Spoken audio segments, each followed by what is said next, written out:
echarán fuera demonios. Una característica destacable del ministerio de Jesús, desde el principio hasta el final, es que Él nunca hizo una distinción entre sanar las enfermedades de las personas y liberarlas de los demonios.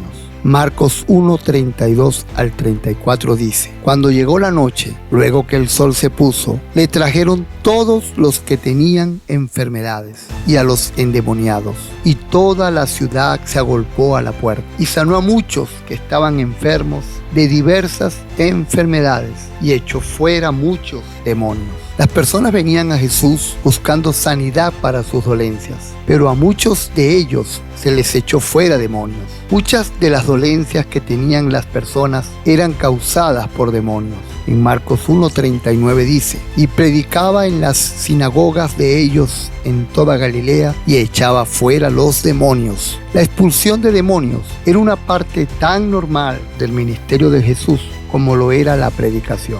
Liberar a las personas de los demonios era la confirmación, así como la aplicación práctica del mensaje que Jesús predicaba, el cual era: el reino de Dios se ha acercado. Marcos 1:15. Podríamos preguntar: ¿a qué clase de personas liberaba Jesús de los demonios? Primeramente a judíos observantes de la ley, que se reunían cada día de reposo en la sinagoga y pasaban el resto de la semana cuidando de sus familias, labrando sus campos, pescando en el mar y cuidando de sus tiendas. Las personas que recibían la ayuda de Jesús eran principalmente gente religiosa normal y respetable. Un demonio se había ganado el acceso a algunas áreas de sus personalidades y como resultado no tenían ellas mismas total control. Recordemos que el código moral y ético del pueblo judío en la época de Jesús se basaba en los 10 mandamientos y en la ley de Moisés. Esto significaba que era probable que en su mayoría estuviesen llevando vidas mejores que la mayoría de las personas en la actualidad. Sin duda, se pueden encontrar muchas personas similares en la comunidad cristiana hoy en día, personas religiosas,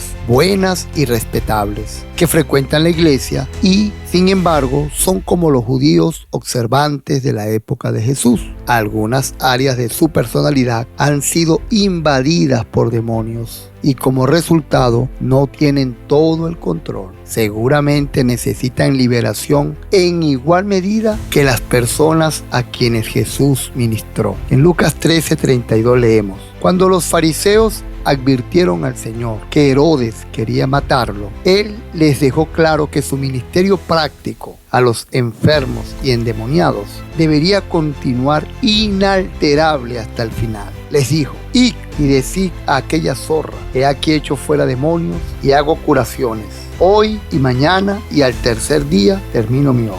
Hoy, mañana y al tercer día es un hebraísmo que podría parafrasearse: desde ahora hasta que se termine la obra. El ministerio público de Jesús empezó, continuó y concluyó con 2 actividades: sanar a los enfermos y echar fuera demonios. La manera en que empezó fue la correcta y nunca necesitó mejorarla. Más adelante, cuando llegó el tiempo para que Jesús comisionara y enviara a los discípulos, Él les instruyó a continuar exactamente el modelo de ministerio que Él mismo había demostrado. A los primeros 12 apóstoles les impartió una doble autoridad. Primero, echar fuera a los demonios. Y segundo, sanar todo tipo de padecimiento y enfermedad. Véase Mateo 10:1, que dice: entonces, llamando a sus 12 discípulos, les dio autoridad sobre los espíritus inmundos para que los echasen fuera y para sanar toda enfermedad y toda dolencia. Luego, les dio instrucciones explícitas de cómo usar esa autoridad. Yendo, predicad diciendo: el reino de los cielos se ha acercado. Sanad enfermos, limpiad leprosos, resucitad muertos, echad fuera demonios. Mateo 10, 7 al 8.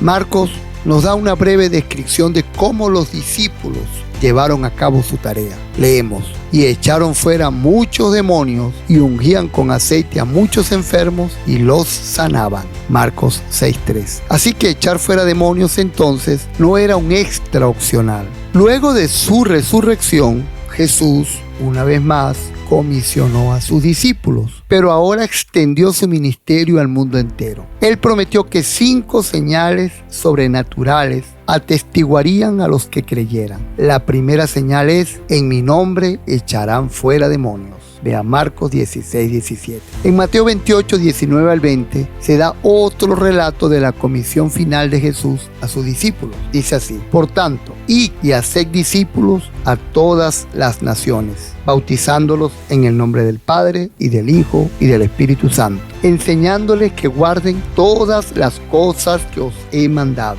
Y aquí yo estoy con vosotros todos los días hasta el fin del mundo. Esta comisión era sencilla y práctica: hacer discípulos y luego enseñarles a obedecer todo lo que Jesús había ordenado a los primeros discípulos. Luego, esos nuevos discípulos, a su vez, les enseñarían todo lo que Jesús había enseñado. Así iría de generación en generación hasta el fin del mundo. Jesús puso a sus discípulos para funcionar con el programa correcto y nunca hizo ninguna provisión para que este programa fuese cambiado. Desafortunadamente, a través de los siglos, la Iglesia ha hecho muchos cambios no autorizados. Por cierto, ninguno de ellos para mejor. El Nuevo Testamento provee un ejemplo claro de un discípulo que tomó para sí el modelo del ministerio de Jesús: Felipe. Él es la única persona en el Nuevo Testamento descrita específicamente como un evangelista. Véase Hechos 21:8. Es el modelo para el evangelismo del Nuevo Testamento. Felipe no necesitaba de ningún comité organizador, ningún coro entrenado,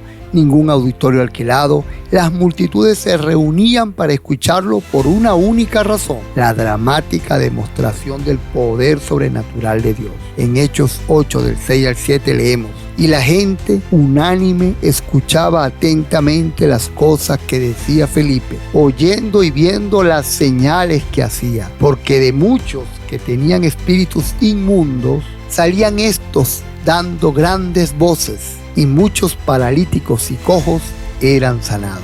Este es el evangelismo del Nuevo Testamento. El evangelio se predica y las multitudes se escuchan. Ellas ven los milagros y cómo se echa fuera a los demonios y creen. Son bautizadas y se establece la iglesia. Un elemento central es la expulsión de los demonios, la cual es con frecuencia acompañada de manifestaciones ruidosas y desordenadas. Otras características del evangelismo varían, pero este elemento es central al evangelismo tal y como se practicaba en el Nuevo Testamento, primero por Jesús y luego por sus discípulos. Veamos también el ejemplo del apóstol Pablo. El éxito de Pablo en tratar con los demonios había ejercido un impacto sobre toda la ciudad de Éfeso. En Hechos 19, del 11 al 12, dice: y hacía Dios milagros extraordinarios por mano de Pablo, de tal manera que aún se llevaban a los enfermos los paños o delantales de su cuerpo, y las enfermedades se iban de ellos, y los espíritus malos salían. El resultado de esta dramática confrontación entre los dos reinos se resume en el versículo de cierre: crecía y prevalecía poderosamente la palabra del Señor. Hechos 19:20. Si el evangelismo actual rara vez produce estos resultados, necesitamos cuestionar: ¿quién ha cambiado? ¿Ha sido Jesús? ¿O cambiaron los demonios? ¿O fue la iglesia la que cambió, que ya no echa fuera demonios? Soy el pastor William Pérez.